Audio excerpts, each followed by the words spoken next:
El amanecer del 3 de marzo de 1777 en Veracruz estuvo cubierto por una bruma espesa que parecía surgir del mismo mar, ocultando los mástiles de los barcos anclados en el puerto y silenciando el bullicio habitual de los pescadores.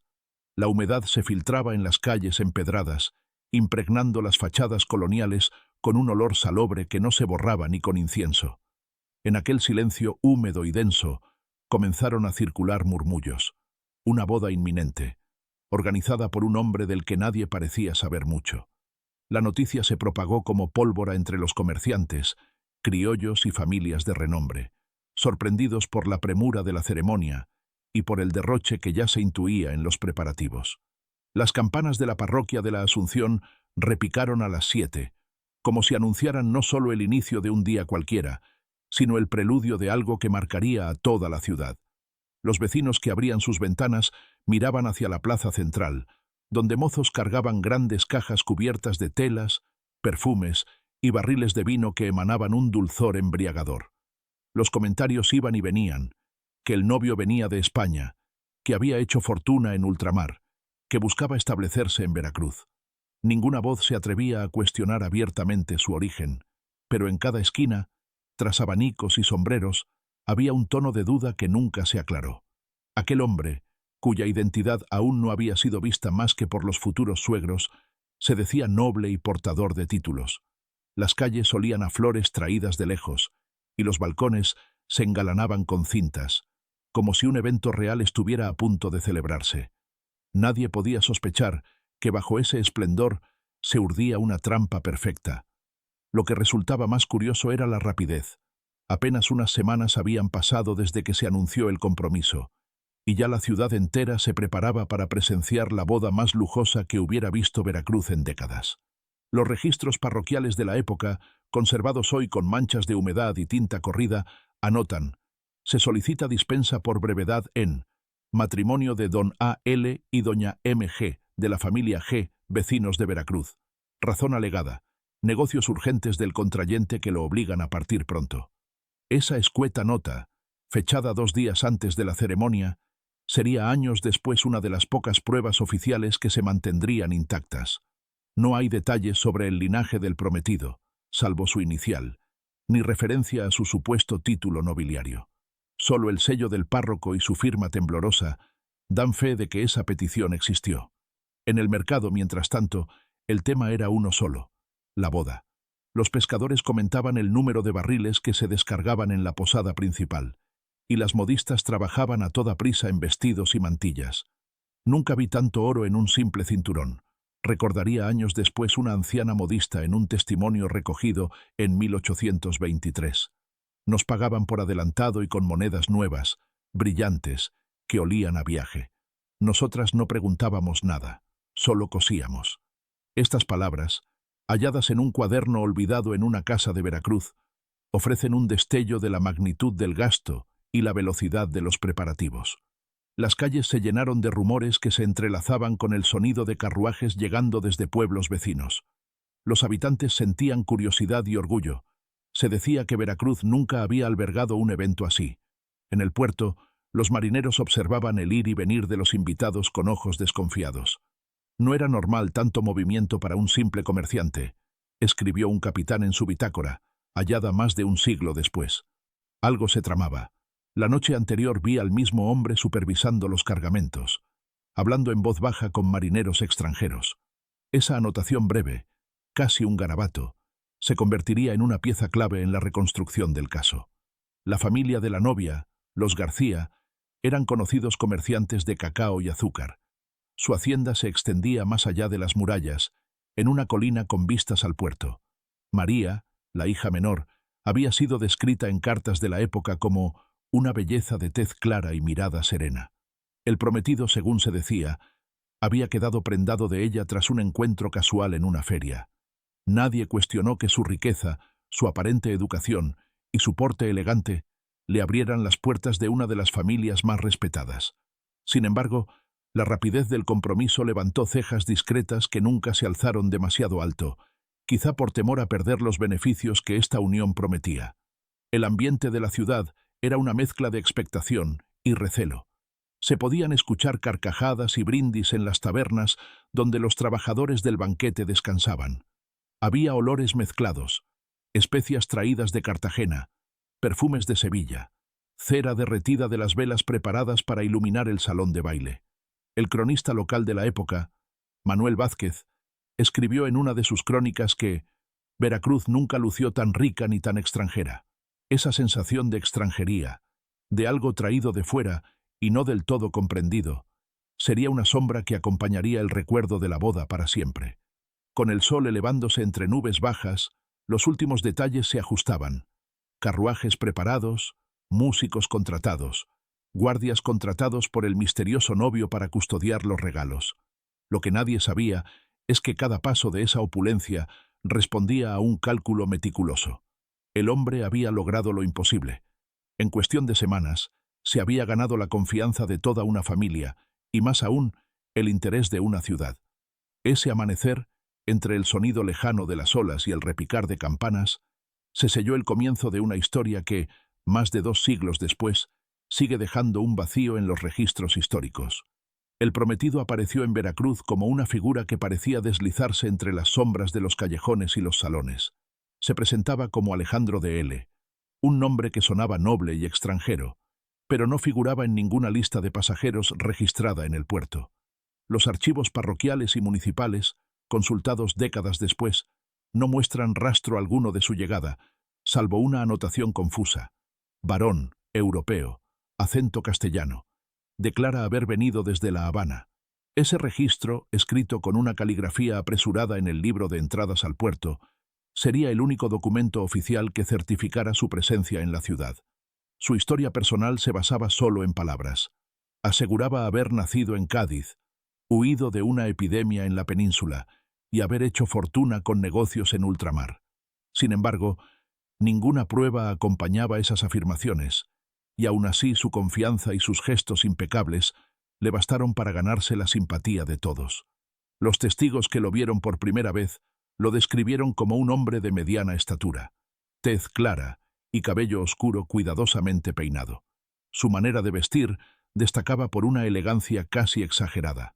Levitas bordadas, botas limpias pese al barro de las calles y un anillo de sello que nadie supo reconocer. Llevaba consigo un pequeño cofre, siempre cerrado, que nunca dejaba en manos ajenas. Según relatos orales recogidos en 1830, ese cofre se convirtió en objeto de curiosidad entre los sirvientes de la Casa García, pues Alejandro lo mantenía incluso a su lado mientras dormía. Nadie sabía qué contenía. Algunos especulaban que eran documentos, otros que era dinero en efectivo. Lo único cierto es que ese objeto lo acompañaba siempre. Las primeras reuniones entre Alejandro y la familia de María fueron breves, pero suficientes para impresionar a los García.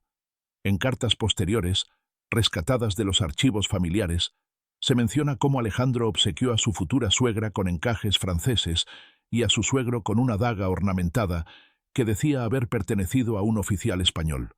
Se mostró atento, respetuoso y conocedor de costumbres, escribió un primo de la novia en una misiva dirigida a su hermano. Pero había algo en su mirada que me inquietó. Era como si observara la casa más que a las personas. Esa observación, ignorada en su momento, cobraría relevancia con el paso de los años. El extraño no solo había conquistado a María con palabras dulces y promesas de un futuro en tierras lejanas, sino que se había ganado la confianza de los criados, a quienes trataba con cortesía y discreción. Sin embargo, algunos vecinos notaron que rara vez participaba de las conversaciones del pueblo y que parecía evitar hablar de su pasado. Nunca mencionó a su familia ni a amigos de juventud. Sus relatos eran vagos, llenos de aventuras marinas y estancias en puertos extranjeros. Parecía haber vivido en todas partes y en ninguna, declaró un viejo comerciante en un informe policial escrito 40 años después. Lo que más me sorprendió fue su acento. No era enteramente español, había algo más, una mezcla difícil de ubicar. El día en que Alejandro pidió la mano de María fue recibido como una bendición para los García, quienes veían en él una oportunidad de consolidar alianzas comerciales.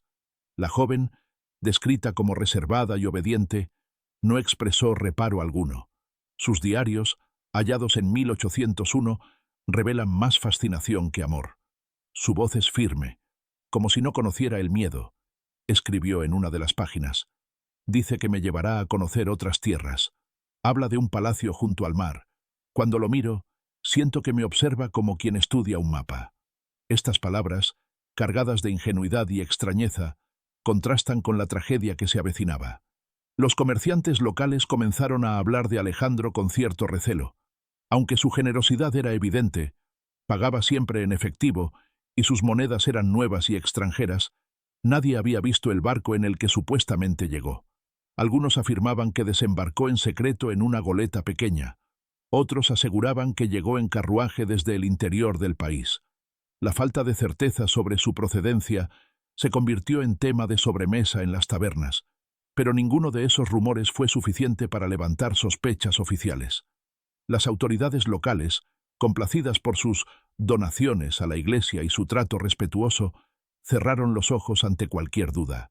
Entre los criados de la casa García circulaban comentarios discretos. Una cocinera, entrevistada en 1798 por un historiador, relató: siempre tenía preguntas sobre los planos de la hacienda. Preguntaba por los sótanos, por las bodegas, como si quisiera conocer cada rincón. Decía que le gustaba la arquitectura. Nadie lo cuestionó porque parecía genuino. Este interés por la disposición de la casa, sin embargo, sería clave para entender la logística del crimen años después. Alejandro no solo planeó una boda, planeó cada detalle con la precisión de un estratega. La fascinación que generaba este hombre misterioso era innegable. Las damas de la alta sociedad lo invitaban a sus tertulias y los caballeros lo consideraban un modelo de elegancia. Su forma de hablar, pausada y sin titubeos, infundía respeto. Pero había algo más, una frialdad apenas perceptible que hacía que quienes conversaban con él sintieran que cada palabra estaba cuidadosamente calculada. No hablaba por hablar, recordaría un sacerdote en una confesión escrita años después. Escogía sus frases como quien coloca piezas de ajedrez. Esa habilidad para seducir y al mismo tiempo distanciarse fue su mayor arma. En las semanas previas a la boda, Alejandro organizó fiestas pequeñas para ganarse el afecto de los invitados más importantes. Durante una cena, según un manuscrito recuperado de los archivos municipales, presentó un vino dulce que nadie había probado antes. El aroma embriagador y el sabor intenso dejaron a todos fascinados. Nadie sospechó que aquella bebida sería protagonista de los eventos futuros. Por entonces, el hombre ya había logrado lo que parecía imposible. La familia de la novia estaba completamente bajo su influencia, y toda Veracruz lo consideraba un caballero de honor. El misterio de su pasado, sin embargo, persistía. Ningún documento auténtico respaldaba sus historias, y cada persona que intentaba indagar más allá encontraba solo un muro de cortesía. Sus cartas, enviadas a supuestos socios comerciales, nunca recibían respuesta en público. Lo que parecía un simple detalle logístico era, en realidad, una muestra de que Alejandro operaba solo, sin raíces, sin historia verificable. Ese vacío, tan evidente hoy, pasó desapercibido entonces. La ciudad entera estaba hechizada por el brillo de sus regalos y el encanto de su voz. Los preparativos para la boda se intensificaron con una velocidad que sorprendió incluso a los más experimentados comerciantes y artesanos de Veracruz. La familia García había decidido que el evento sería recordado como símbolo de su prestigio, y Alejandro se encargó de financiar cada detalle con una generosidad que nadie cuestionó. El salón principal de la hacienda, un amplio espacio con columnas de madera tallada y balcones abiertos hacia el mar, se transformó en un escenario digno de la nobleza europea. Alfombras persas cubrieron los pisos y espejos traídos desde Cádiz reflejaban la luz de cientos de candelabros. El olor de las flores, traídas en carretas desde pueblos cercanos, impregnaba el aire. Era un espectáculo de lujo y ostentación que despertaba admiración en todos, pero bajo esa belleza se gestaba un plan meticuloso. Los sirvientes corrían de un lado a otro, recibiendo órdenes precisas que parecían provenir no solo de la familia García, sino principalmente de Alejandro. Tenía el control de todo, como si la boda fuera suya únicamente, relató un carpintero entrevistado décadas después. Daba instrucciones con calma, pero era firme. Nadie se atrevía a contradecirlo. Ese control absoluto pasaba desapercibido para muchos. pues la ciudad estaba fascinada por los rumores de la riqueza del extranjero. Sin embargo, entre los trabajadores surgieron comentarios. Alejandro pedía conocer hasta el último detalle del salón, desde la ubicación de las ventanas hasta la altura exacta de las lámparas, y exigía que ciertos muebles fueran colocados estratégicamente. Nadie comprendía que esa obsesión escondía intenciones mucho más oscuras. Mientras tanto, comenzaron a circular cartas anónimas entre los vecinos más cercanos a la familia García. Una de ellas, conservada en el Archivo Histórico de Veracruz, decía: «Ese hombre no es quien dice ser. Vino de noche, sin nombre verdadero. Pregunten por él en La Habana, y hallarán solo sombras». Firmada únicamente con una inicial ilegible, la carta fue ignorada por el patriarca de la familia, don Esteban García, quien consideró que todo era envidia de comerciantes rivales. En aquel entonces, la ciudad estaba plagada de intrigas políticas y disputas por rutas comerciales, por lo que no era raro recibir advertencias malintencionadas. La boda siguió adelante, y Alejandro continuó con sus planes sin que nadie lo cuestionara. En los días previos a la ceremonia, Veracruz experimentó una actividad poco común. Llegaron invitados de Jalapa, Puebla y Ciudad de México, todos atraídos por el lujo prometido. Caravanas de carruajes se estacionaron en las afueras de la ciudad, y los mesones estaban repletos. El ambiente de fiesta contrastaba con el clima. Lluvias intermitentes y cielos grises daban a la ciudad un aire melancólico. En ese contexto, la opulencia de los García brillaba aún más, como si la boda fuera una burbuja ajena a la realidad. La noche anterior al evento, Alejandro organizó una cena íntima para los familiares más cercanos. Según el testimonio de una sirvienta registrado en 1805, él mismo supervisó el menú y se aseguró de que los barriles de vino fueran abiertos bajo su vigilancia. Se le veía tranquilo, pero sus ojos no dejaban de moverse, escribió la testigo. María, la novia, permanecía callada la mayor parte del tiempo. Sus diarios, encontrados años después entre muebles abandonados en la hacienda, revelan que sentía una mezcla de fascinación y nerviosismo. Sus palabras me envuelven, pero siento frío cuando me toma la mano, anotó la noche anterior a la boda. No puedo hablar de esto con nadie. Mis hermanas creen que tengo miedo al matrimonio, pero es otra cosa. A veces creo que me observa no como esposa, sino como llave a algo que desconozco. Estas palabras, escritas con tinta tenue y caligrafía apretada, serían el único registro de su estado emocional antes de los hechos. Mientras los criados ultimaban detalles, algunos invitados comenzaron a notar señales inquietantes. Un comerciante español declaró en una carta a su hermano: «No vi nunca tantos guardias en una boda. Parecían más mercenarios que criados, y no respondían a nadie más que a Alejandro». Estas observaciones, aunque extrañas, fueron descartadas como parte del despliegue de riqueza y seguridad habitual en celebraciones de familias influyentes. Nadie sospechaba que la verdadera razón de esa presencia era controlar cada movimiento dentro de la hacienda. Alejandro había convertido el evento en una trampa perfecta, asegurándose de que todas las personas clave estuvieran presentes y confinadas en el mismo lugar. La ciudad se preparaba para el día señalado con expectación. Los periódicos locales, que entonces eran más boletines comerciales que diarios formales, publicaron pequeños anuncios sobre la boda. En uno de ellos se leía: «El ilustre caballero don A. L. celebrará su matrimonio con la distinguida señorita María García. Se invita a las familias notables a acompañar en este día señalado». Ese anuncio, inocente a simple vista, sería la razón por la que decenas de personas ajenas a la familia asistieran al banquete, convirtiéndose en testigos involuntarios de los horrores que estaban por venir. Las lluvias cesaron al amanecer del día de la boda, y el sol tímido iluminó una ciudad llena de flores, cintas y aromas. Carretas cargadas de regalos llegaron a la hacienda, mientras los invitados, vestidos con sus mejores galas, comentaban el misterio que rodeaba al prometido. Nadie conocía sus orígenes con certeza, pero todos coincidían en que su presencia imponía respeto. Era como si estuviera acostumbrado a mandar sobre todos, escribiría un invitado en sus memorias de 1815. Tenía una sonrisa, pero sus ojos no sonreían. Esa dualidad en su carácter sería uno de los detalles más recordados por quienes sobrevivieron. A pesar de las cartas anónimas y los murmullos de desconfianza, El ambiente general seguía siendo de celebración. La familia García estaba orgullosa de su unión con el extranjero, y Alejandro parecía desempeñar el papel de novio perfecto. Todo estaba preparado. Los músicos afinaban sus instrumentos, las mesas rebosaban de comida y vino, y el salón principal brillaba con una luz casi cegadora. Nadie podía imaginar que esa perfección era, en realidad, una mascarada cuidadosamente construida. Alejandro había calculado cada movimiento, y la ciudad entera estaba a punto de caer en su trampa. El día señalado comenzó con una calma engañosa. A las 9 de la mañana, los primeros carruajes se acercaban a la hacienda de los García, levantando polvo sobre el camino empedrado. Los caballos relinchaban, impacientes por el bullicio de tantos visitantes.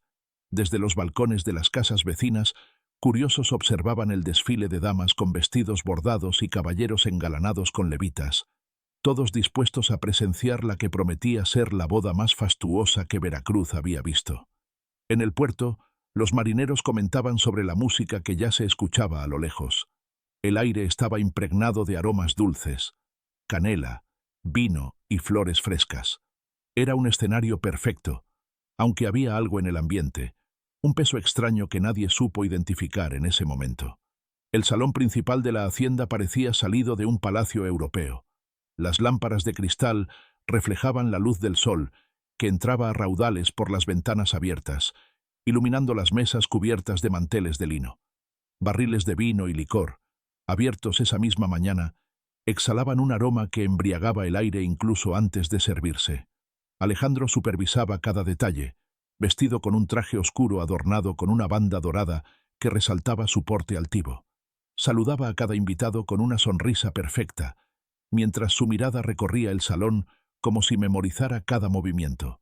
María, en cambio, estaba pálida, con los ojos bajos y una calma que parecía forzada.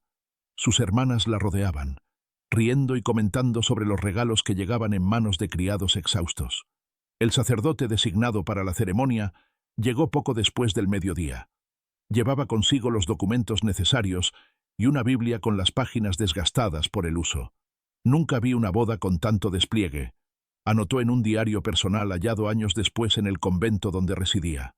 El novio es un hombre que inspira respeto, pero hay algo en él que me hiela la sangre. Sus ojos no descansan. Estas palabras, escritas con letra temblorosa, reflejan lo que muchos sintieron sin expresarlo, una incomodidad que contrastaba con el lujo que los rodeaba.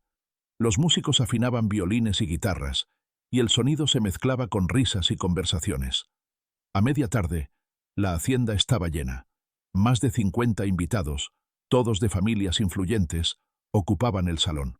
Criados iban y venían con bandejas rebosantes de frutas exóticas, dulces y platos elaborados que Alejandro había encargado expresamente. Nadie reparó en que él mismo revisó la disposición de las copas y vasos sobre las mesas, corrigiendo pequeños detalles con una precisión obsesiva. Tenía el control absoluto, como si la boda fuera una operación militar, escribió un comerciante español en una carta enviada a su hermano pocos días después. Esa descripción, que parecía exagerada en su momento, se volvió escalofriante tras los acontecimientos posteriores. El ambiente festivo se interrumpía por momentos con pequeños detalles extraños. Un invitado notó que varios de los guardias contratados no eran locales y no hablaban español con fluidez. Otro comentó que algunas puertas de la hacienda habían sido cerradas con llave, algo inusual en una celebración de esa magnitud. Creímos que era por seguridad, diría una testigo en 1799, pero era como si nos estuvieran encerrando. Nadie se atrevió a cuestionar estas decisiones. Alejandro había ganado la confianza y el respeto de todos, y su autoridad no se ponía en duda. A medida que avanzaba la tarde, los invitados comenzaron a probar el vino especial que Alejandro había mandado traer. Era dulce, con un aroma intenso a especias, y su sabor dejó a todos encantados. María, sin embargo, apenas bebió un sorbo. Según su diario, escrito esa misma noche y encontrado tiempo después, hay algo extraño en ese vino. No sé por qué, pero su olor me provoca inquietud. Esa nota, escrita con mano temblorosa, sería una de las últimas evidencias directas de su percepción de aquel día. La ceremonia comenzó al caer la tarde. Los rayos del sol, filtrándose por las ventanas, teñían de dorado el salón mientras el sacerdote recitaba las palabras del sacramento. Alejandro mantenía su sonrisa intacta, su mirada fija en María.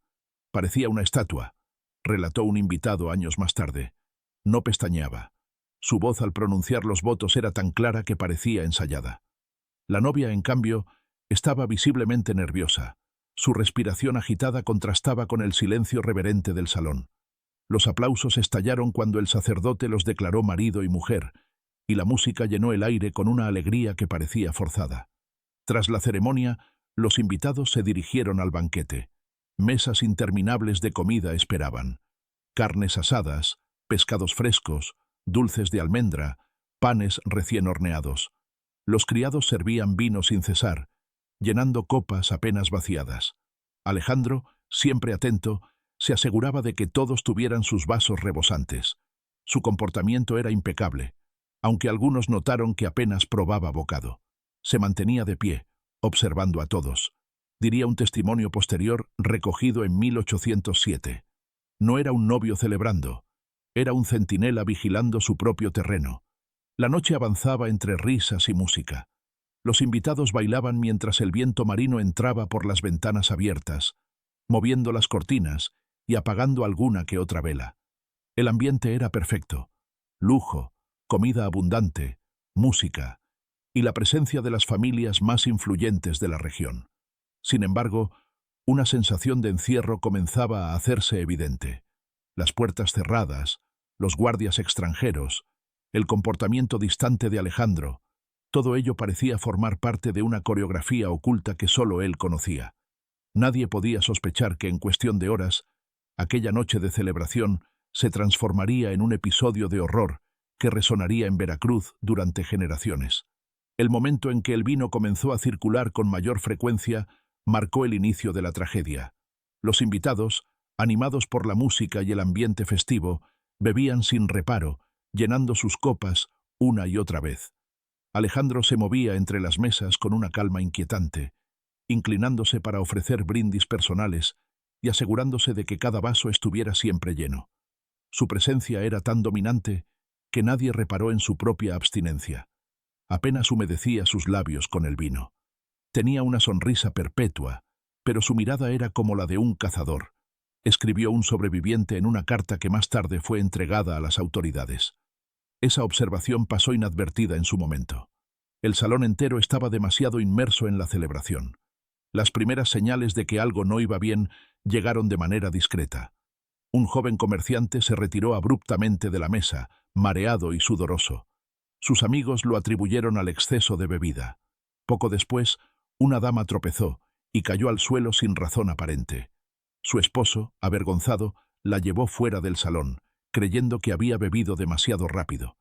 En cuestión de minutos, estos incidentes aislados comenzaron a multiplicarse. Invitados que habían estado conversando animadamente empezaron a palidecer, a tambalearse y a buscar asiento. Las risas se fueron apagando, reemplazadas por un murmullo confuso. Los testimonios de los sobrevivientes describen el momento con una precisión aterradora. El aire se volvió pesado, como si hubiera humo invisible, relató uno de los músicos. Los sonidos parecían apagarse, y de pronto escuché un golpe seco. Alguien había caído al suelo. La música se detuvo cuando uno de los violinistas se desplomó sobre su instrumento. El caos comenzó a propagarse. Gritos ahogados, sillas cayendo, copas rompiéndose. El salón de lujo se transformó en un escenario de pánico. Algunos intentaron salir, pero las puertas estaban cerradas. Los guardias, lejos de abrirlas, permanecían inmóviles, bloqueando cualquier intento de escape. María, la novia, fue vista de pie, paralizada, con el vestido blanco manchado por vino derramado. Según su diario, encontrado semanas después en una habitación cerrada, sentí que el aire se cortaba. Quise gritar, pero mi voz no salió. Él estaba junto a mí, tranquilo, susurrando algo que no entendí. Esas palabras, escritas con tinta corrida, sugieren que Alejandro mantenía el control absoluto de la situación, incluso cuando la tragedia se desataba. Ningún testigo recuerda haberlo visto alterado. Algunos aseguran que se limitaba a observar con los brazos cruzados. El olor en el salón cambió. El aroma dulce del vino fue reemplazado por un hedor metálico, mezcla de vómito, sangre y desesperación. Los invitados caían uno tras otro, algunos convulsionando, otros simplemente perdiendo el conocimiento. Parecía que el diablo había entrado en la casa, declaró un sacerdote que llegó horas más tarde, llamado por un sirviente que había logrado huir por una ventana lateral. Las crónicas parroquiales registran que, al entrar, el sacerdote encontró cuerpos apilados en el salón, velas apagadas y copas rotas esparcidas por el suelo. Alejandro, sin embargo, ya no estaba allí. Los pocos que sobrevivieron describen escenas de pesadilla. Niños llorando junto a sus padres inconscientes, criados intentando auxiliar a los invitados mientras también caían presa del veneno, y el sonido de las campanas de la ciudad resonando a lo lejos, ajenas a la masacre. Me arrastré hacia la puerta y uno de los guardias me dejó salir, relató un superviviente en 1780, entrevistado por un cronista. Me miró sin expresión, como si no tuviera voluntad propia. Esa frase alimentó rumores posteriores sobre que Alejandro no actuaba solo, sino que contaba con cómplices cuidadosamente entrenados. La investigación posterior confirmaría que el vino había sido envenenado con una sustancia desconocida para la época, probablemente traída del extranjero. En un informe médico de 1778, conservado con manchas de humedad, el doctor encargado de examinar los cuerpos escribió: los síntomas sugieren un veneno de acción rápida, sudor frío, pérdida de conciencia, convulsiones. No se halla olor característico. Sospecho de una preparación exótica. Este análisis, aunque rudimentario, fue uno de los primeros intentos en Veracruz de describir un envenenamiento masivo. El documento termina con una frase escalofriante: la precisión del ataque indica planificación meticulosa. A medida que la noche avanzaba, el caos se apoderó de la hacienda. Algunos intentaron escapar por las ventanas, cayendo sobre los arbustos y lastimándose en la huida. Otros se refugiaron en las habitaciones superiores, sin saber que la mayor parte de los pasillos también estaban vigilados. Nadie vio a Alejandro salir, pero cuando los primeros grupos de ayuda llegaron al amanecer, él había desaparecido junto con varios cofres de valor. La novia también había desaparecido. Algunos afirmaban haberla visto desvanecerse en medio del salón, mientras otros sostenían que había sido llevada por la fuerza. Hasta hoy, su destino sigue siendo un misterio. La noticia del suceso se propagó rápidamente por Veracruz. La ciudad amaneció en silencio, con rumores de peste, de maldición, de conspiración. Las autoridades intentaron sofocar el escándalo, alegando que se trataba de un accidente provocado por alimentos en mal estado. Pero las familias que habían perdido a sus seres queridos exigían respuestas. Sin embargo, con el paso de los días, la historia se volvió más confusa. Los registros oficiales sobre la boda desaparecieron misteriosamente, y el nombre de Alejandro fue eliminado de algunos documentos. Este acto de encubrimiento dio lugar a teorías que aún persisten. ¿Era un simple criminal o formaba parte de una red más grande? Los testigos que sobrevivieron fueron pocos, y muchos se negaron a hablar en público. Un diario encontrado en una casa de Veracruz, fechado en 1782, resume el sentimiento general de los habitantes. Vivimos con miedo. No se habla de la boda. Las casas se cierran temprano y los carruajes ya no circulan de noche. No confiamos en nadie. La masacre en la hacienda. García se convirtió en un secreto a voces, una herida que la ciudad intentó enterrar, pero que resurgiría con fuerza años después, cuando más pistas sobre Alejandro comenzaron a salir a la luz.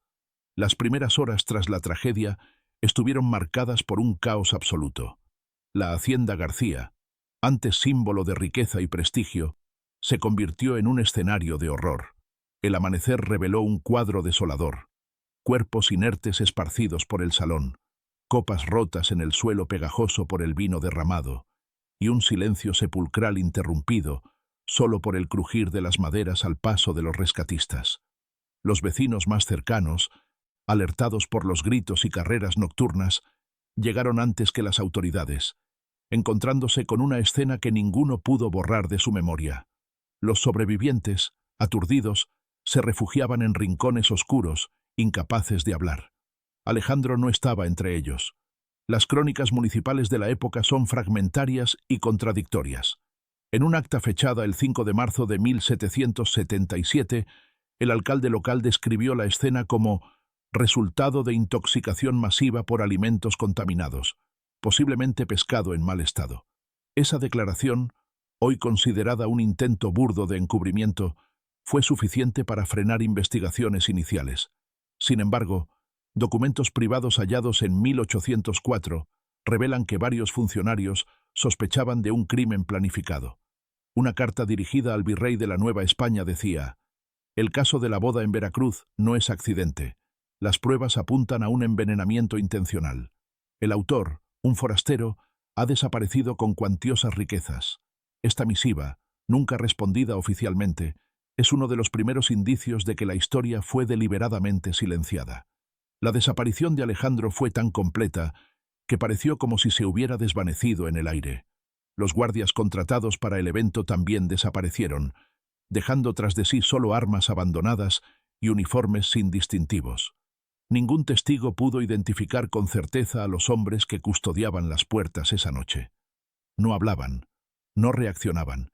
Parecía que solo seguían órdenes, relató años después un comerciante sobreviviente. Esta falta de información alimentó teorías sobre que Alejandro formaba parte de una red organizada, con conexiones que iban más allá de Veracruz. Los registros de la familia García sufrieron un destino similar. Gran parte de los documentos de la hacienda fueron quemados en los días posteriores, según relataron vecinos. La versión oficial alegó que se trató de una medida sanitaria para evitar la propagación de enfermedades tras la masacre, pero algunos testimonios indican que fue un acto deliberado para borrar rastros de los planes del extranjero.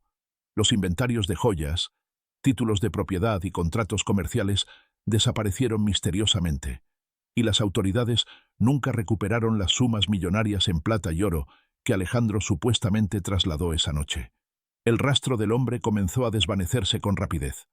En los registros portuarios no se encontró mención de su salida, y los caminos que conducían fuera de Veracruz no reportaron movimientos inusuales. Esto llevó a algunos a especular que Alejandro no huyó por tierra ni mar, sino que se ocultó en la misma región. Un diario escrito por un fraile franciscano en 1778 contiene una entrada inquietante. Escuché rumores de un hombre bien vestido que apareció en pueblos cercanos, ofreciendo monedas de plata a cambio de transporte nocturno. Nadie quiso ayudarlo, pero al amanecer ya no estaba. Los perros aullaban esa noche como si siguieran un rastro invisible. La investigación oficial avanzó lentamente y con torpeza. Se realizaron interrogatorios a los pocos sobrevivientes, pero la mayoría estaba demasiado traumatizada para ofrecer información coherente. Los cuerpos fueron enterrados en fosas comunes, sin ceremonias ni registros detallados. Los rumores comenzaron a crecer. Algunos decían que Alejandro era un espía extranjero, otros que pertenecía a una secta secreta dedicada al robo de fortunas coloniales. La falta de evidencia y el silencio de las autoridades solo aumentaron el miedo. Veracruz se convirtió en una ciudad vigilante, desconfiada de los forasteros y de cualquier celebración que recordara a aquella noche fatídica. En medio del caos, una figura clave desapareció del relato: María, la novia. Ningún registro oficial menciona su cuerpo entre los muertos, ni tampoco hay constancia de su huida. En 1791, un documento anónimo encontrado en el puerto relataba que una joven con vestido blanco fue vista entrando a un carruaje conducido por un hombre desconocido. Sus ojos estaban vacíos, como si ya no perteneciera a este mundo, escribió el autor. Este informe, aunque imposible de verificar, alimentó las teorías de que María había sido secuestrada o incluso cómplice del crimen. Su ausencia sigue siendo uno de los mayores enigmas del caso. La prensa local evitó cubrir el suceso. Apenas se publicaron notas vagas sobre una tragedia doméstica en una familia prominente. Sin embargo, en cartas privadas que circularon entre comerciantes y clérigos, el tono era alarmante. No hay seguridad en nuestras casas. Este crimen es obra de manos expertas. Nadie puede fiarse de extraños. Esas misivas, recopiladas años después por historiadores, muestran el impacto profundo que tuvo el suceso en la psicología colectiva de Veracruz. Las familias comenzaron a restringir sus eventos sociales, y durante años las bodas dejaron de ser grandes celebraciones. En los archivos de la iglesia, una anotación marginal en un libro de bautismos resume el sentimiento generalizado. Sobre esta casa cayó una sombra que no se ha levantado. Muchos creen que el mal sigue presente en sus muros. La hacienda García quedó abandonada poco después, sus ventanas tapiadas y sus jardines cubiertos de maleza. Los lugareños evitaban pasar cerca del lugar, convencidos de que estaba maldito. Ni las autoridades ni los familiares sobrevivientes intentaron recuperar la propiedad. Veracruz, acostumbrada a la violencia de corsarios y conflictos coloniales, encontró en este crimen algo más perturbador. Una amenaza invisible, ejecutada con una precisión que superaba cualquier guerra. A pesar del miedo, algunos curiosos intentaron investigar por su cuenta. En 1780, un joven escribano que recopilaba información sobre el caso desapareció misteriosamente tras entrevistar a varios sobrevivientes. Sus notas, halladas en una taberna abandonada, terminan abruptamente. He descubierto que el hombre usaba varios nombres. Hay registros de alguien similar en La Habana y Cartagena. Su cofre contiene algo más que oro. Si logro... La frase quedó inconclusa, y su desaparición nunca fue esclarecida. Este episodio reforzó la creencia de que Alejandro no actuó solo, y que quienes se acercaban demasiado a su historia corrían el riesgo de desaparecer. El caso, lejos de resolverse, se sumergió en un manto de silencio. Las autoridades optaron por archivar los pocos documentos existentes y desalentar cualquier investigación. Veracruz, traumatizada, aprendió a callar. La historia de la boda se convirtió en una leyenda susurrada al caer la noche, una advertencia contra el exceso de confianza hacia extraños. Pero entre los restos carbonizados de la hacienda y las cartas ocultas en baúles polvorientos, quedaron pistas suficientes para mantener vivo el misterio. Huellas de un plan calculado, de un hombre que parecía moverse entre sombras y de una red que quizás nunca dejó de operar. El rastro de Alejandro comenzó a dibujarse lentamente en los años siguientes, como si emergiera desde las sombras a través de fragmentos de información desperdigados por distintos puertos y pueblos coloniales. Veracruz intentaba olvidar la tragedia, pero los rumores no desaparecían. Comerciantes que viajaban a La Habana afirmaban haber visto a un hombre de su descripción desembarcando discretamente, siempre acompañado de un pequeño cofre. Llevaba el mismo sello en su mano, un anillo dorado con una insignia desconocida. Escribió un capitán en su bitácora en 1779, documento que años después sería hallado en una biblioteca naval. Esta descripción coincidía palabra por palabra con los testimonios de los sobrevivientes de la boda. Nadie en La Habana pareció cuestionar su presencia. El hombre se movía con absoluta confianza, como si el Caribe entero fuera su terreno. Las primeras conexiones formales surgieron de un registro portuario en Cartagena de Indias. Un documento fechado en agosto de 1777 menciona a un pasajero con iniciales A.L., que pagó su pasaje en monedas extranjeras y solicitó desembarcar de noche sin que se registrara su equipaje. Esa misma noche, un comerciante local denunció el robo de documentos valiosos, aunque no pudo identificar a ningún sospechoso. Los archivos coloniales señalan que la denuncia fue archivada sin mayor investigación. Años más tarde, un historiador vinculó ambos eventos y sugirió que Alejandro no era simplemente un estafador, sino un especialista en infiltrarse en redes comerciales, utilizando su encanto para obtener acceso a familias influyentes y luego desaparecer con información y riqueza. El caso adquirió tintes casi legendarios cuando comenzaron a aparecer diarios de viajeros que coincidían en detalles inquietantes. Un mercader francés relató en sus memorias: en un puerto de Santo Domingo, conocí a un hombre refinado que hablaba varios idiomas y parecía conocer la historia de todas las familias ricas del Caribe. No compraba ni vendía nada, parecía observar y tomar notas. Otro testimonio, esta vez de un clérigo en Puerto Príncipe, hablaba de un extranjero educado que pagaba misas en memoria de personas que aún estaban vivas. La presencia de Alejandro en estos relatos no siempre era explícita, pero las descripciones físicas y el comportamiento calculador coincidían con precisión. Los investigadores independientes que intentaron reconstruir su trayectoria descubrieron que el cofre que siempre llevaba consigo Era mencionado en todos los relatos. Algunos afirmaban que contenía cartas de recomendación falsas, otros que guardaba venenos y fórmulas medicinales. Un rumor más oscuro sugería que en su interior había mapas y planos de haciendas y casas ricas, recolectados a lo largo de años. Este detalle tomó fuerza cuando, en 1783, fue hallada en Veracruz una pequeña libreta con dibujos detallados de varias propiedades, incluida la Hacienda García, trazada con exactitud milimétrica. La libreta había sido escondida en una taberna abandonada, y en su primera página se leía una única palabra: inventario. A partir de ese hallazgo, se comenzó a teorizar que Alejandro no era un hombre actuando solo, sino parte de una red organizada que operaba en los principales puertos de la Nueva España y el Caribe. La hipótesis más aceptada entre los cronistas posteriores es que formaba parte de una sociedad secreta dedicada al espionaje económico y político, disfrazada de aristocracia viajera.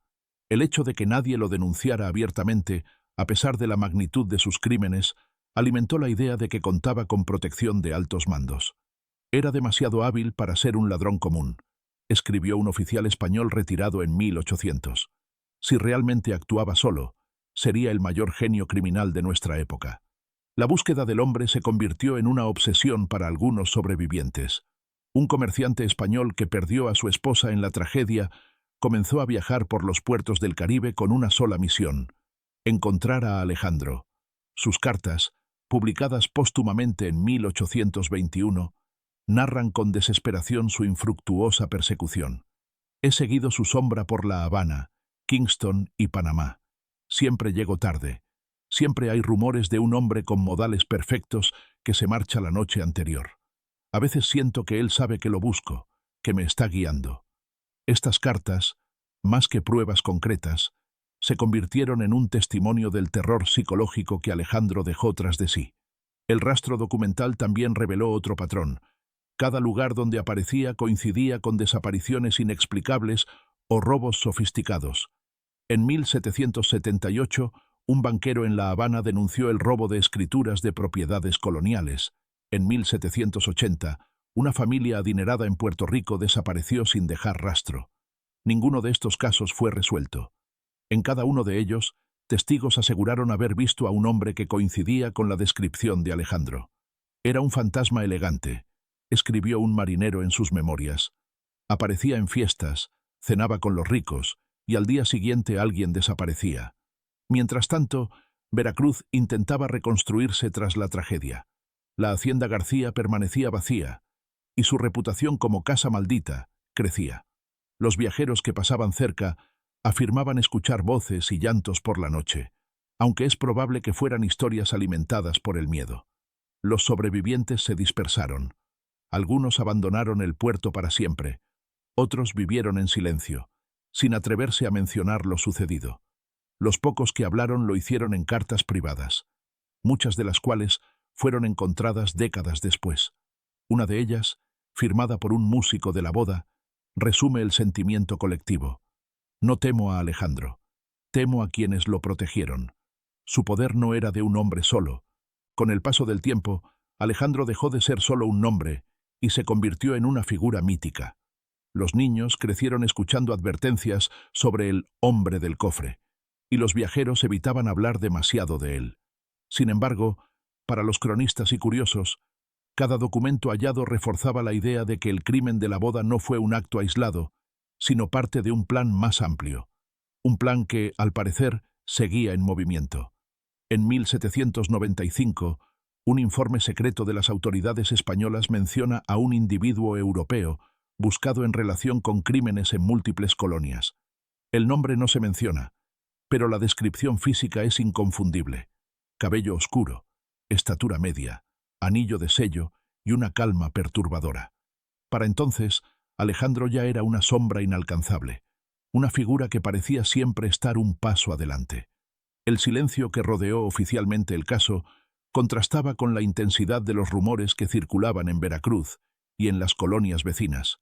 Las autoridades locales hicieron todo lo posible por borrar cualquier registro de la boda, lo que levantó sospechas de complicidad. Las actas de defunción de los invitados desaparecieron de los archivos parroquiales, y en su lugar solo quedaron páginas arrancadas o tachadas con tinta oscura.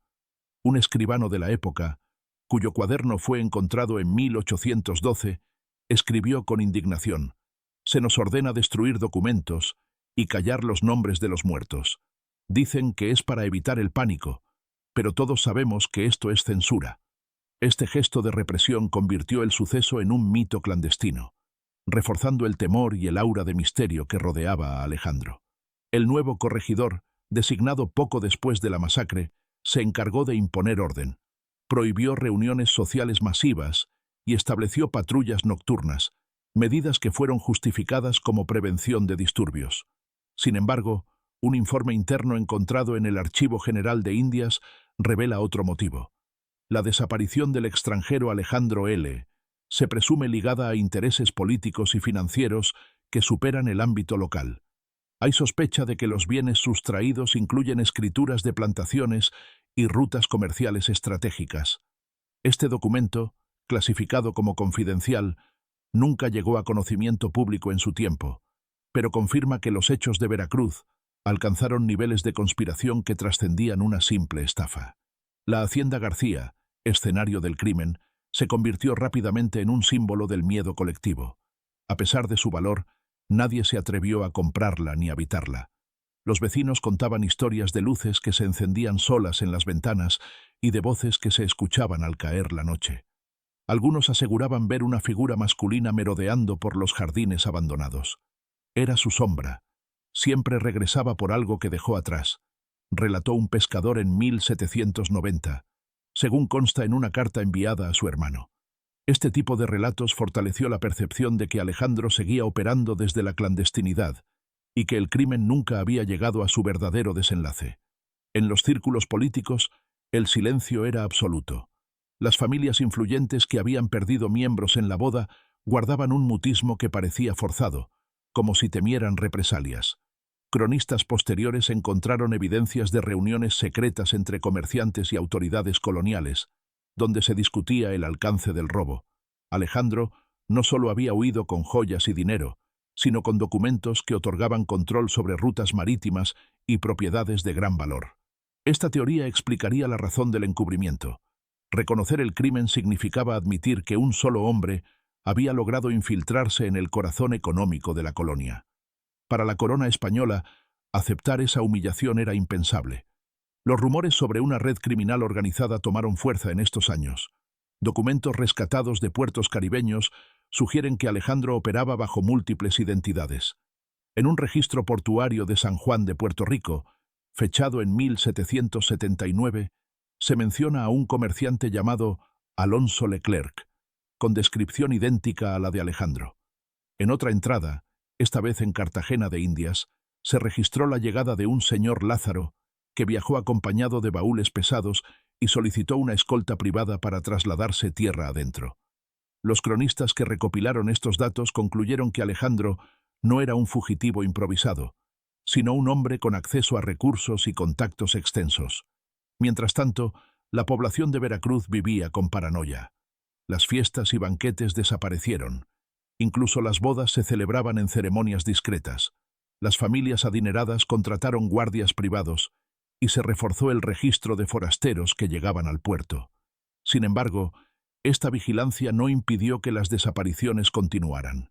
Entre 1778 y 1781, varios comerciantes prominentes de la región fueron encontrados muertos en circunstancias sospechosas, con señales de envenenamiento. Aunque nunca se comprobó su relación con Alejandro, el patrón era demasiado similar para ignorarlo. Un manuscrito de un fraile dominico describe el ambiente de esos años. Vivimos como bajo una sombra. Nadie confía en nadie. Decimos oraciones antes de comer, no por devoción, sino por miedo a lo que bebemos. Algunos sobrevivientes de la boda intentaron organizar una investigación independiente. Entre ellos se encontraba Tomás de Viveros, primo lejano de María García, quien dedicó gran parte de su fortuna a seguir el rastro del hombre que destruyó a su familia. En una carta enviada desde La Habana en 1782, escribió: «He hablado con marineros que lo conocieron. Dicen que paga en oro nuevo, que nunca repite puerto, que siempre viaja con el mismo cofre. Pero hay algo más. Uno de ellos aseguró que viaja con una mujer vestida de blanco, silenciosa como una sombra. Esta revelación encendió nuevas teorías. ¿Era esa mujer María? ¿Había sido secuestrada o colaboraba con él? Ninguna prueba concreta se encontró jamás, pero la sola posibilidad de que María estuviera viva, prisionera o cómplice, añadía una capa más de horror al caso. El silencio oficial fue tan eficaz que, durante décadas, las generaciones posteriores conocieron la historia solo como una leyenda. Los archivos oficiales no mencionaban el suceso, y la Hacienda García aparecía en los mapas como propiedad en disputa, hasta que finalmente fue retirada de los registros. Sin embargo, bajo esta superficie de olvido, la historia persistía en cartas privadas, diarios escondidos y testimonios orales. Veracruz se convirtió en una ciudad desconfiada, marcada por un crimen que nunca se resolvió, y que muchos creían que seguía teniendo ramificaciones en secreto.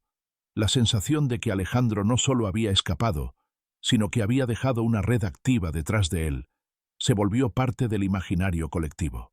En 1787, un documento secreto enviado al virrey sugería que Alejandro no actuaba como individuo aislado, sino como representante de un grupo extranjero con intereses en la Nueva España. La carta, firmada por un oficial de inteligencia colonial, advertía: el incidente de Veracruz debe entenderse como una operación de desestabilización económica. Hay manos poderosas detrás de este hombre, y su misión no ha concluido. Este informe fue archivado y olvidado, pero hallado siglos después, confirmó que incluso en las altas esferas se sospechaba de una conspiración internacional. La conspiración, sin embargo, nunca fue probada. La historia de la boda se convirtió en un tabú. Nadie hablaba de Alejandro en voz alta. Su nombre era suficiente para helar cualquier conversación. La sombra del crimen se alargó sobre Veracruz durante generaciones, y los rumores de que el hombre del cofre seguía operando se mantuvieron vivos, alimentando el miedo. La verdad, cuidadosamente enterrada, parecía destinada a no salir jamás a la luz, pero objetos olvidados y documentos perdidos comenzarían, años más tarde, a revelar secretos aún más oscuros que nadie estaba preparado para escuchar. Décadas después de la tragedia, cuando muchos de los testigos ya habían muerto y Veracruz parecía haber enterrado su memoria colectiva, comenzaron a emerger fragmentos inquietantes. En 1805, durante la restauración de una vieja casa cercana al puerto, los albañiles encontraron una caja de madera sellada con cera. En su interior había cartas, dibujos y pequeñas piezas de joyería que coincidían con descripciones de los regalos robados en la boda. Entre los documentos había un croquis detallado de la Hacienda García, junto a planos de otras residencias adineradas de la región. Los trazos precisos revelaban que Alejandro había estudiado sus objetivos durante meses, quizá años. Una de las cartas, firmada con iniciales ilegibles, decía: el encargo se completó. Los bienes se trasladarán en la próxima embarcación. Nadie sospecha de nosotros.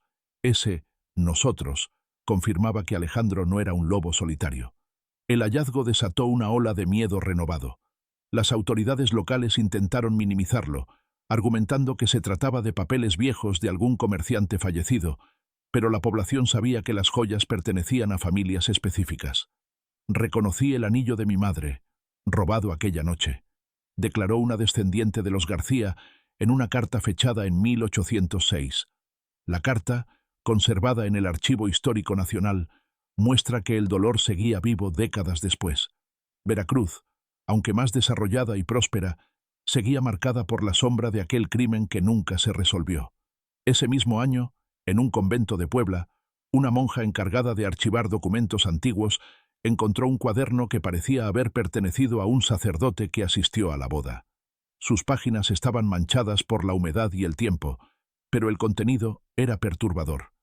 «No sé si mi alma será perdonada», escribió el sacerdote. «Vi cosas que no entiendo. Juraría que María no estaba entre los muertos cuando llegamos.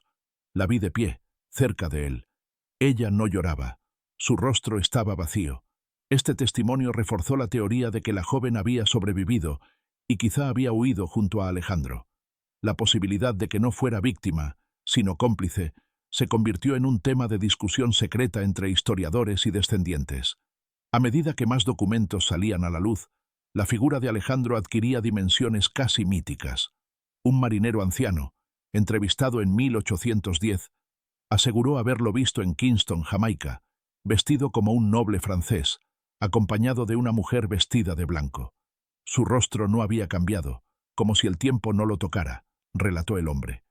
Aunque su testimonio fue recibido con escepticismo, no era el único que describía un patrón similar. Alejandro aparecía siempre impecable, sin señales de envejecimiento, y su cofre lo acompañaba como una extensión de su propia sombra. Este detalle dio origen a leyendas que lo presentaban como un ser sobrenatural, inmortal o protegido por fuerzas ocultas. Los investigadores aficionados que estudiaban el caso comenzaron a notar que Alejandro parecía moverse siguiendo un patrón de puertos estratégicos. Cada ciudad donde se reportaba su presencia coincidía con pérdidas financieras, desapariciones de documentos o muertes inexplicables. En un informe privado redactado en 1815 por un comerciante de Veracruz, se señalaba que Alejandro actuaba como un cirujano, diseccionando las fortunas coloniales con precisión milimétrica. El comerciante concluía que el hombre no solo buscaba riquezas, sino información, mapas, rutas comerciales, genealogías de familias poderosas. Esta teoría se reforzó con el descubrimiento de otro cuaderno en La Habana, que contenía listas detalladas de nombres, acompañadas de símbolos crípticos que aún hoy no han sido descifrados. La hacienda García seguía en pie, aunque en ruinas. En 1818, un grupo de viajeros europeos visitó Veracruz y decidió explorarla, atraídos por las historias locales. Uno de ellos, un pintor británico llamado William Corbett, dejó un diario donde describió el ambiente del lugar. Las paredes parecen respirar. En el salón principal, el suelo sigue manchado, como si la sangre se negara a desaparecer. Encontré un espejo roto, y al mirarme en él, juraría que vi una sombra detrás de mí. El diario incluye bocetos de la hacienda, mostrando habitaciones tapiadas y pasillos que no aparecían en los planos originales. Esto alimentó rumores de que Alejandro había utilizado rutas secretas para escapar aquella noche.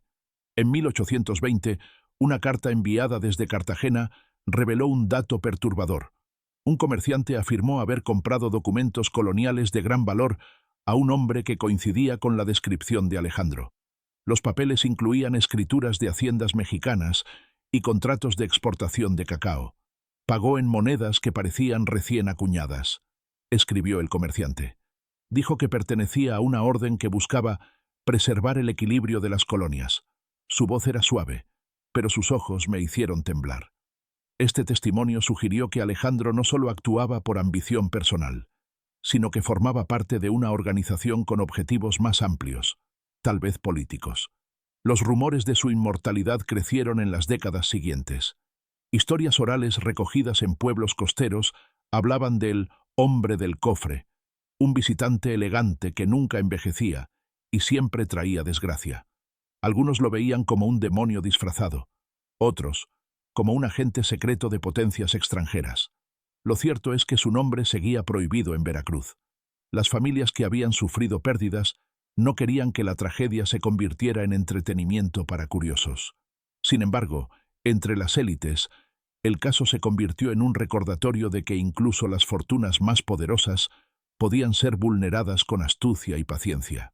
En 1823, un incendio destruyó parcialmente el archivo municipal de Veracruz. Muchos lo consideraron un accidente, pero entre los documentos perdidos se encontraban los pocos registros oficiales de la boda y del crimen. Este hecho consolidó el mito. Ahora, lo poco que se sabía del caso dependía de cartas privadas y diarios dispersos.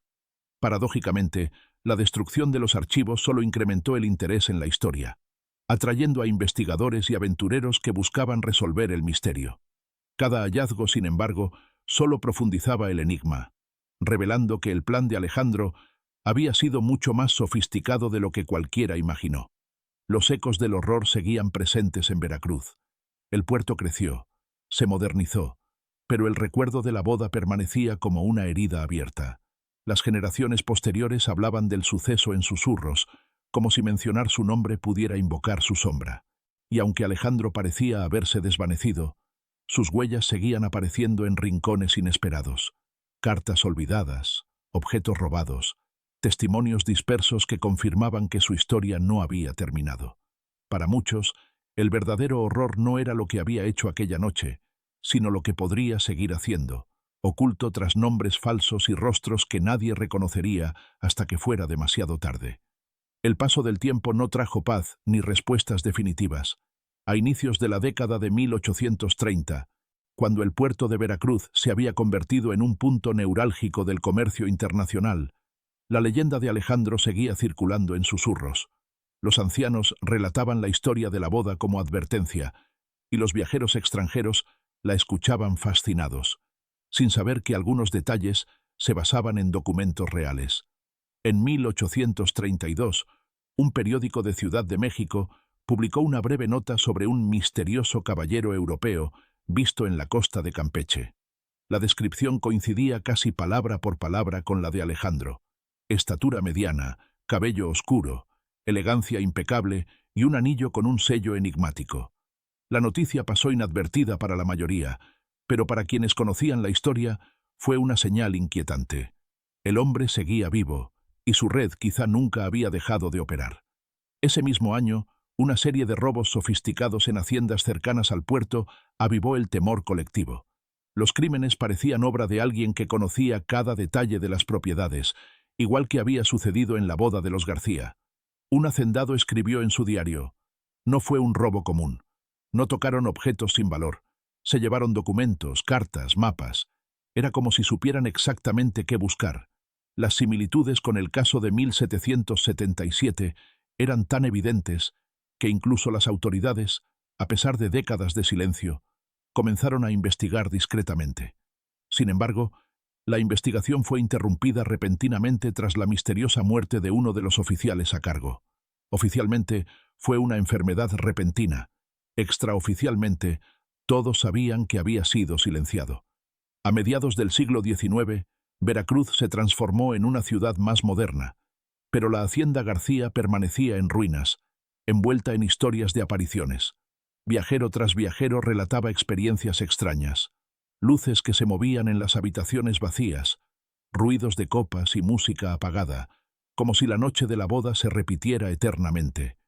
En 1845, un arqueólogo alemán que exploraba ruinas coloniales en México visitó la hacienda y dejó un informe inquietante. Los pasillos parecen diseñados para ocultar pasajes secretos.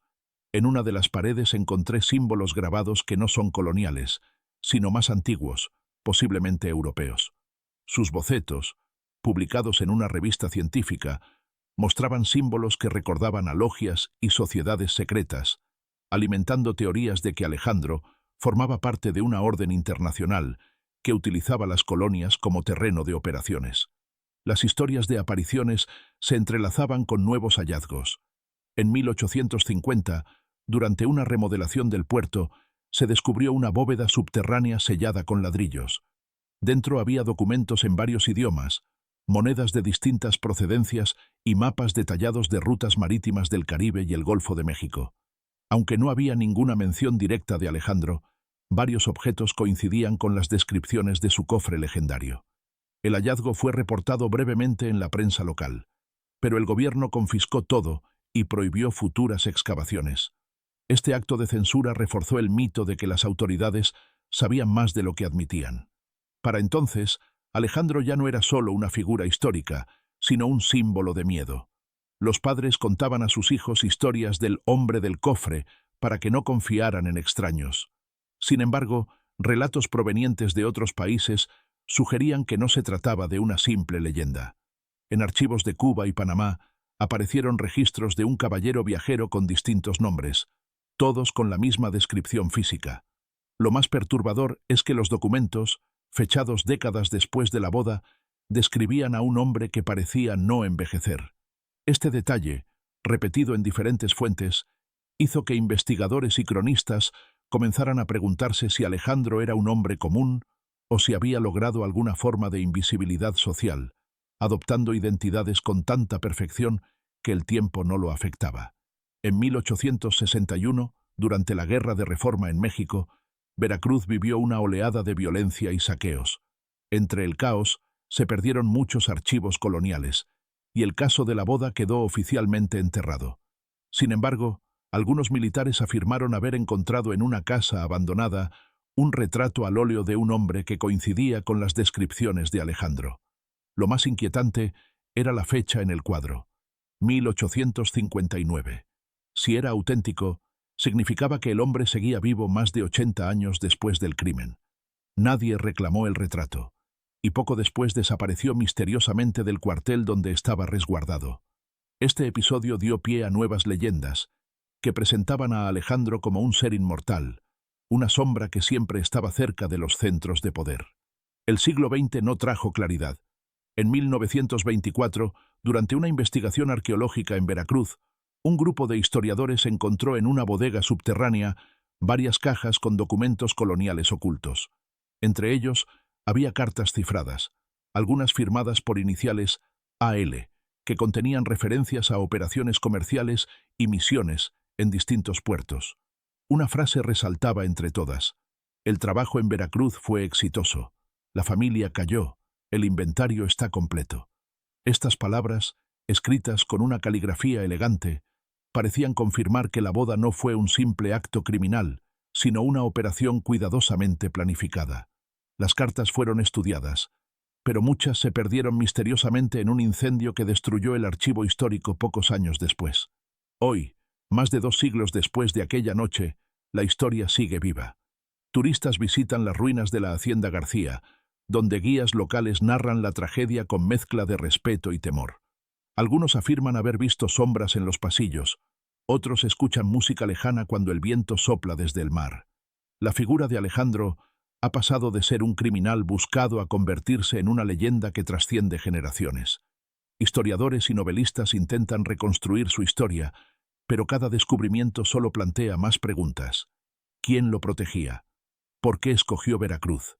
¿Qué contenía realmente su cofre? Y lo más inquietante, sigue vivo, escondido tras otro nombre, esperando otra oportunidad.